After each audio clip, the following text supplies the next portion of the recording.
Hello everyone, welcome to DT's classes.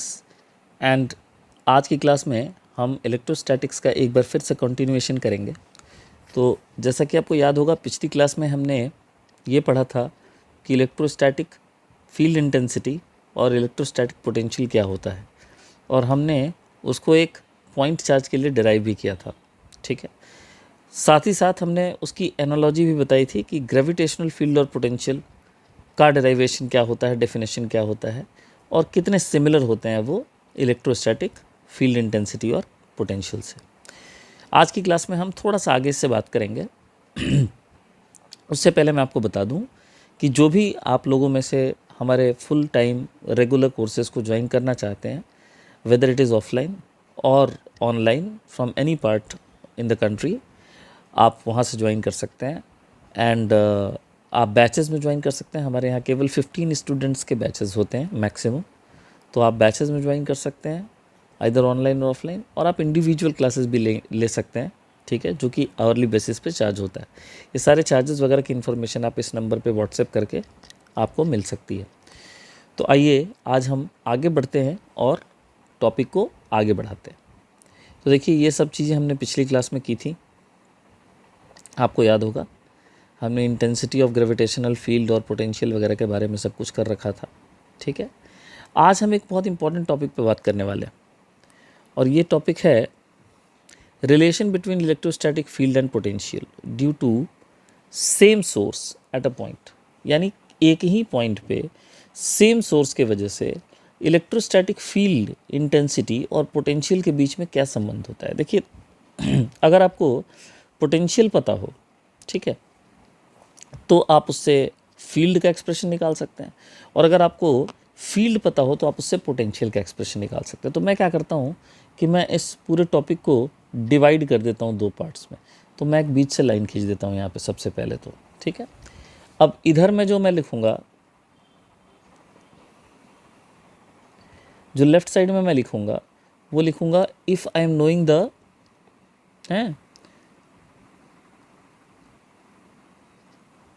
value of potential or expression of potential, and I want to calculate field. So E from expression of V, और दूसरी side में लिखूंगा potential difference delta V from expression of E। ठीक है, ये दोनों काम हम करेंगे यहाँ पे। तो इसके लिए आप पहले ये समझिए कि फील्ड और पोटेंशियल का रिलेशन क्या होता है, और जो रिलेशन अब बताने की जरूरत नहीं है कि जो रिलेशन मैं यहाँ इलेक्ट्रोस्टैटिक्स में बता रहा हूँ, same to same relation gravitation के केस में भी एप्लीकेबल होगा। तो देखिए, रिलेशन ऐसा है कि आपके फील्ड जो होता है वो एक वेक्टर क्वांटिटी होती है, इंटेंसिटी जो होती है, और पोटेंशियल एक स्केलर क्वांटिटी होती है। तो आपको पोटेंशियल के एक्सप्रेशन से जो फील्ड का एक्सप्रेशन ड्राइव करना है, तो तीनों कंपोनेंट्स आपको अलग अलग ड्राइव करने हैं। कहने का मतलब ये है कि अगर आप ई एक्स ड्राइव करना चाहते हो तो आपको minus del v by del x करना पड़ेगा। अगर आप ई वाई ड्राइव करना चाहते हो तो आपको minus del v by del y करना पड़ेगा। और अगर आप ई जेड ड्राइव करना चाहते हो तो आपको minus del v by del z करना होगा, जहाँ ये जो v है it might be a function of x y and z. ठीक है, अब आप बोलेंगे सर ये डेल क्या है, why not d v by d x, why del? Because del का मतलब ये देखिए, अगर आप फील्ड निकालना चाहते हैं एक्स कंपोनेंट में, तो आप केवल एक्स एक्सिस के अलोंग पोटेंशियल की वेरिएशन देखेंगे। ठीक है, तो वाई और जेड में क्या चेंज हो रहा है, नहीं हो रहा, हम वाई के एक्सिस की तरफ जा ही नहीं रहे, हम तो बढ़ते जा रहे हैं एक्स एक्सिस की तरफ। एक्स एक्सिस के अलोंग हम बढ़ते जा रहे हैं और हम पोटेंशियल की वेरिएशन देख रहे हैं, और उससे हम ई एक्स का अंदाजा ले रहे हैं। So if you are finding e x, for that y and z are constant. तो इस ऑपरेटर को हम कहते हैं पार्शियल डेरिवेटिव। जब आप del v by del x करते हो तो इसका मतलब है कि आप केवल एक्स के रेस्पेक्ट में एक्सप्रेशन को डिफरेंशिएट करोगे, वाई और जेड को आप कांस्टेंट मान लोगे। इसी तरह जब आप del v by del y करते हो तो इसका मतलब ये है कि आप वाई को के रिस्पेक्ट में डिफरेंशिएट करोगे वी के फंक्शन को, और एक्स और जेड को कांस्टेंट मान लोगे, एंड सो ऑन। माइनस क्यों लगा है? बिकॉज इलेक्ट्रोस्टैटिक फील्ड का डायरेक्शन होता है from higher potential to lower potential, from higher potential to lower potential. Even gravitational field का भी होता है, तो वहाँ भी यही माइनस लगेगा। So it shows that we are the moving, और लेट्स से कि field is directed from region of higher potential to a region of lower potential. अब इसको मैथमेटिकली एग्जीक्यूट कैसे करते हैं, इसको समझाने के लिए मैं आपको एक एग्जांपल दिखाता हूँ, आप इसको देखिए ध्यान से। तो जैसे एग्जांपल के तौर पे मैंने v का एक्सप्रेशन लिया है x square plus y z, बस इतना ही रहने देते हैं, ठीक है। और ये हमें दिया हुआ है एक्सप्रेशन, और हमसे बोला गया कि भाई ऐसा है कि आप ई वेक्टर निकालें, है ना, एट 1 2 -3, इस पॉइंट पे आप ई वेक्टर निकालें, ठीक है। तो आइए करते हैं इसको। तो देखिए इसका आंसर क्या होगा।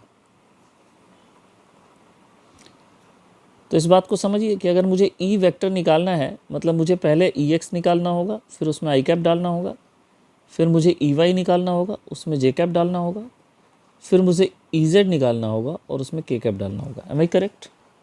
अब आप ई एक्स कैसे निकालोगे? आप ई एक्स निकालने के लिए क्या करोगे? Minus del v by del x करोगे, आई कैप लगाओगे। ई वाई निकालने के लिए minus del v by del y करोगे, माइनस जे कैप लगाओगे। और ई जेड निकालने के लिए आप minus del v by del z करोगे और साथ में के लगाओगे, ठीक है।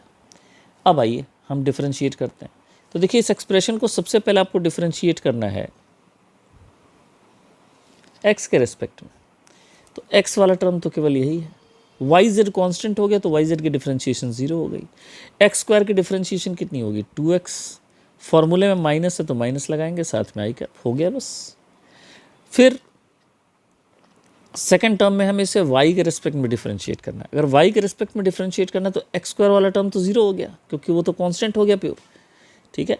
वाई जेड वाले में y वेरिएबल है, z कांस्टेंट है, तो y का डिफरेंशिएशन 1 होगा मल्टीप्लाइड टू z। तो क्या आ जाएगा बताओ? इट इज़ 1 इंटू जेड और z into 1 you can say. y का डिफरेंशिएशन 1, z ऐसे ही पड़ा रहेगा और साथ में आ जाएगा j का। एंड इसी तरह से z के रेस्पेक्ट में डिफरेंशिएशन करेंगे तो एक्स स्क्वायर वाले टर्म की डिफरेंशिएशन 0 हो जाएगी, है ना। y की डिफरेंशिएशन होगी नहीं, लेकिन y कांस्टेंट है तो मल्टीप्लिकेशन में रहेगा, और z की डिफरेंशिएशन हो जाएगी 1 और साथ में लग जाएगा k। तो आप देखिए ये मैंने एक्सप्रेशन निकाल लिया, मुझे कुछ नहीं करना है, मुझे खाली यहाँ कोऑर्डिनेट्स रख देने हैं। तो जब मैं कोऑर्डिनेट पुट करूँगा तो x की जगह मैं पुट करूँगा 1, तो 1 पुट करूँगा तो मुझे मिलेगा -2i कैप। फिर मैं z की जगह -3 पुट करूँगा तो मुझे मिलेगा +3j, और मैं y की जगह 2 पुट करूँगा तो मुझे मिलेगा -2k। और ये देखिए ये मेरा एक्सप्रेशन आ चुका है ना, इलेक्ट्रिक फील्ड का जो डिज़ायर्ड पॉइंट था वहाँ हो गया बस। इस तरह से हम पोटेंशियल से फील्ड की कैलकुलेशन करते हैं। उम्मीद है आपको समझ में आया होगा। और इनमें से किसी को भी आप स्लोप भी लिख सकते हैं। अगर ग्राफिकल क्वेश्चन आ जाए then what can you write for e z? आप ई जेड को क्या लिख सकते हैं? It is negative slope of v versus z graph,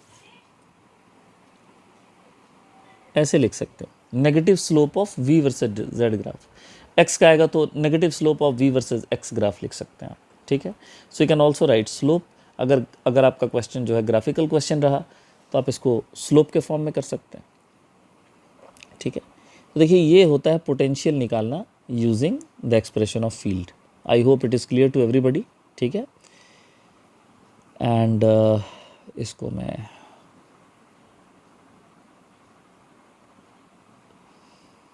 brackets में बॉक्स में कर देता हूँ कि लोग कंफ्यूज ना हो।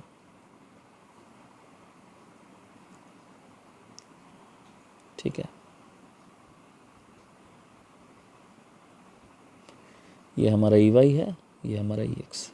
तो ऐसे कुछ रिलेशन निकाला जाता है। अब आइए मैं आपको बताता हूँ कि किस तरह से हम पोटेंशियल डिफरेंस निकाल सकते हैं अगर हमें फील्ड पता हो तो, ठीक है। अगर हमें फील्ड पता हो तो हम पोटेंशियल डिफरेंस कैसे निकाल सकते हैं। तो जस्ट रिवर्स रिलेशन पे जाएंगे तो ध्यान दीजिएगा। तो पोटेंशियल डिफरेंस को बेसिकली आप लिख सकते हो, देखिए अगर आप dv बाई डी को ex लिखते हो और del v by del y के नेगेटिव को आप ey लिखते हो एंड सो ऑन, तो इसका मतलब आप कह सकते हो कि मेरा जो dv होगा that is minus E dot del R, आप यूँ कहें, ठीक है, बिकॉज ई वेक्टर और डेल आर वेक्टर दोनों के दोनों वेक्टर क्वांटिटीज़ हैं, प्रोडक्ट स्केलर है, तो इसका मतलब डॉट प्रोडक्ट होगा, ठीक है। अब आप देखिए ई के बेटा 3 कंपोनेंट्स हो सकते हैं, कौन कौन से कंपोनेंट हो सकते हैं बताइए।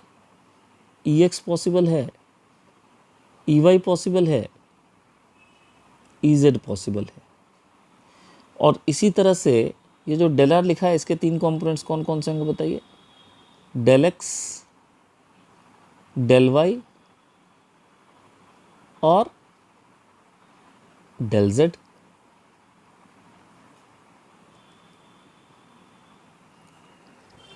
तो इनको डॉट प्रोडक्ट लेंगे एंड देन विल इंटीग्रेट। तो हमारा जो डी वी आ रहा है उसको हम क्या लिख सकते हैं बताइए। अब चूंकि आप ई एक्स लिख रहे हैं तो ई एक्स को आप इंटीग्रेट करेंगे एक्स के रेस्पेक्ट में, अगर वहाँ वाई और जेड का टर्म है तो we will take it as constant. So basically आप इसको लिखेंगे क्या बताइए, आप लिखेंगे इसको, और माइनस भी है साथ में, देखिए माइनस में भूल गया था। So it is, there are 3 terms are there, E X del X, then the second term is ey del y, and the third term is ez del z. So all of them are to be integrated, right? So I'm copying it and I'm pasting the integration sign here.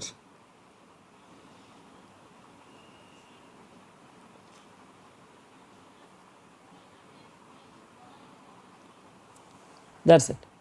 And what will be the limit?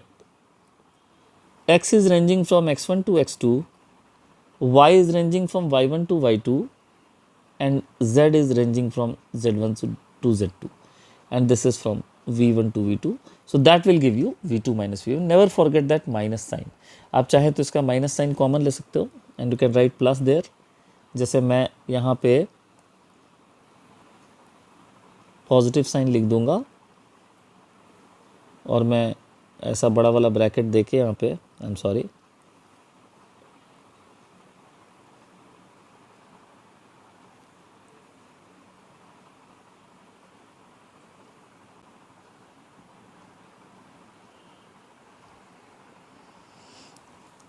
और यहाँ पे हम minus sign लगा देते हैं, red colour से लगाते हैं कि आप माइनस जो है वो भूले नहीं किसी भी हाल में, ठीक है।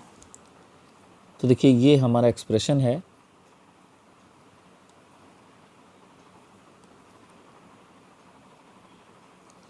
इससे आप v2 माइनस वी वन निकाल सकते हो।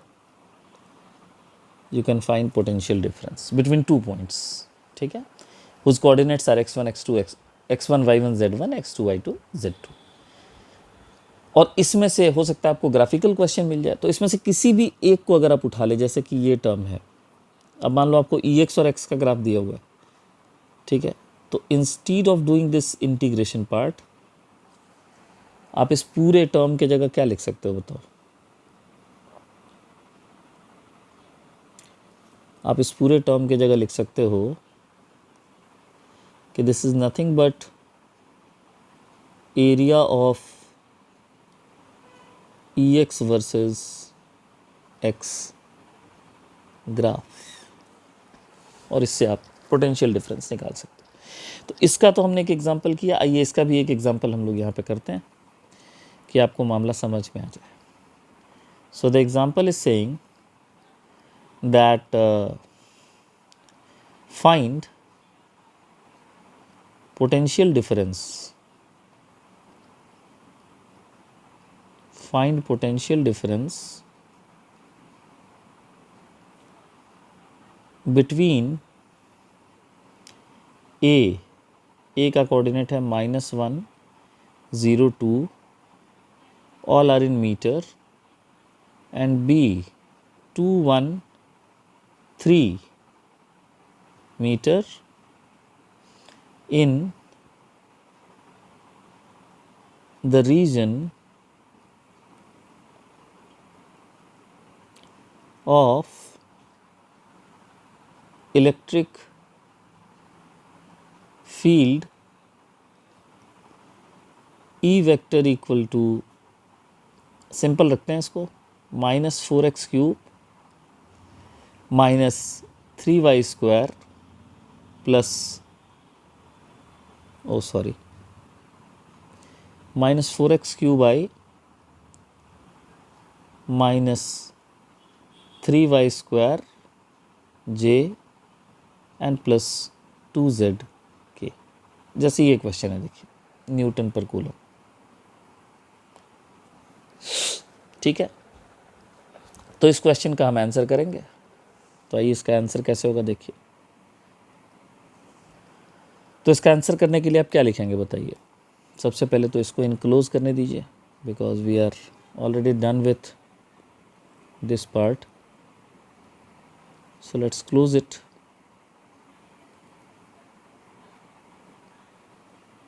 We are done with this part. Okay. Now coming to this part. So what is the answer?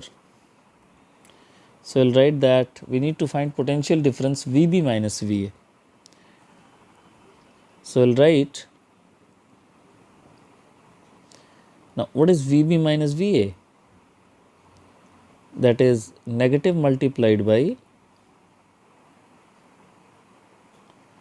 integration of EX dx plus integration of EY dy and integration of EZ dz, correct?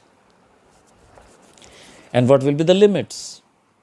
The limits will be from x coordinate of A to x coordinate of B, y coordinate of A to y coordinate of B and z coordinate of A to z coordinate of B. That's it.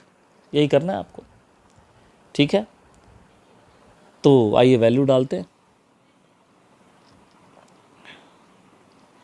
तो बताएं what is EX की value है 4, है ना। Integration करना पड़ेगा आपको x³ का। लिमिट डलेगी कहाँ से कहाँ तक बताइए। लिमिट डलेगी -1 से 2 तक, फिर -3 कॉमन आ जाएगा। आपको y² dy को इंटीग्रेट करना है। लिमिट कहाँ से कहाँ तक डलेगी बताइए। लिमिट डलेगी 0 से शुरू होके 1 तक, और इसी तरह से आपको ट्वाइस ऑफ z dz में 2 बाहर आ जाएगा। आपको इंटीग्रेट करना होगा z dz को। लिमिट डलेगी 2 से लेके 3 तक, ये है। तो ये कैलकुलेट करने के बाद जो आपको आंसर मिलता है वो मिलता है माइनस, है ना, और यहाँ मिल जाएगा 4 इंटू एक्स की power 4 divided by 4 -3 into Y की power 3 divided by 3 plus 2 into Z की power 2 divided by 2 and limits are to be substituted. तो मैं क्या करूँ, इसको मैं माइनस को मल्टीप्लाई करके ब्रैकेट तीनों का खोल देता हूँ।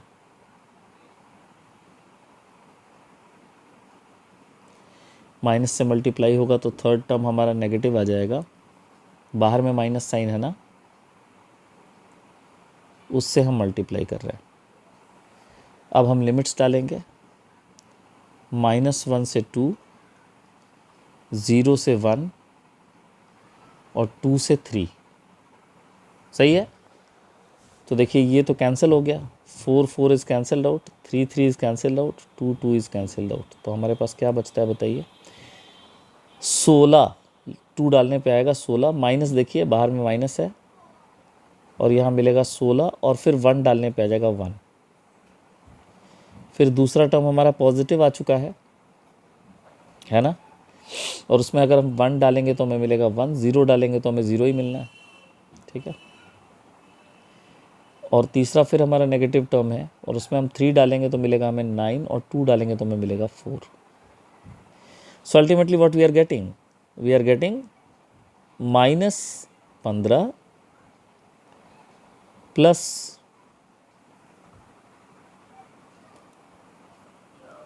-15 प्लस 1 और -5। तो हमारा है -20 प्लस 1 यानी -19 जूल पर कूलम कह लीजिए या 19 वोल्ट कह लीजिए, ये आपका पोटेंशियल डिफरेंस हो गया VB माइनस VA के बीच में। तो देखिए इस तरह से हम यूज़ करते हैं, है ना, इलेक्ट्रिक फील्ड से पोटेंशियल को ड्राइव करना और पोटेंशियल से इलेक्ट्रिक फील्ड को ड्राइव करना, पोटेंशियल डिफरेंस ड्राइव करना इलेक्ट्रिक फील्ड से और पोटेंशियल से फील्ड ड्राइव करना, हम इस तरह से करते हैं। अब इसमें देखिए कॉम्प्लेक्स क्वेश्चंस भी होते हैं, बट उसको मैं आज नहीं ले रहा हूँ। आज मेरा पर्पस केवल आपको इतना बताना था कि फील्ड और पोटेंशियल का रिलेशन क्या होता है। अगली क्लास में हम लोग बहुत सारे चार्ज डिस्ट्रीब्यूशंस का एक्सप्रेशन देखेंगे। हम डेराइव नहीं करेंगे, बिकॉज डेरिवेशन तो आपने इस 12th क्लास में की होगी, और डेरिवेशन कुछ के गॉस लॉ से होते हैं, कुछ के इंटीग्रेशन से। इवन इफ़ यू डेराइव, तब भी आपको उन एक्सप्रेशंस को याद करना पड़ेगा। तो हम एक रिव्यू कोर्स करेंगे, एक रिवीजन करेंगे, और हम उन सारे इम्पॉर्टेंट फार्मूलों को एक बार देखेंगे, फील्ड और पोटेंशियल के फार्मूलों को, जिनकी हमें ज़रूरत पड़ती है। और याद रखिए, जो भी हम यहाँ इलेक्ट्रिक फील्ड के लिए कर रहे हैं, वही सेम चीज़ें एप्लीकेबल होंगी किसके लिए, ग्रेविटेशनल फील्ड में भी। देखिए सेम टू सेम ऐसे ही काम करना है, यही रिलेशन वहाँ भी E और V का होता है। तो आज के लिए बस इतना ही। आज हमने फील्ड का रिलेशन किया, इलेक्ट्रोस्टैटिक फील्ड इंटेंसिटी और potential due to a point source का रिलेशन किया। केवल एक पेज की पढ़ाई हमने की है, बट इसको ध्यान से देख लीजिएगा कि रिलेशन किस तरह से यूज़ किए जाते हैं एक दूसरे को डिराइव करने के लिए। तो आज के लेक्चर के लिए इतना ही बस। Thank you so much.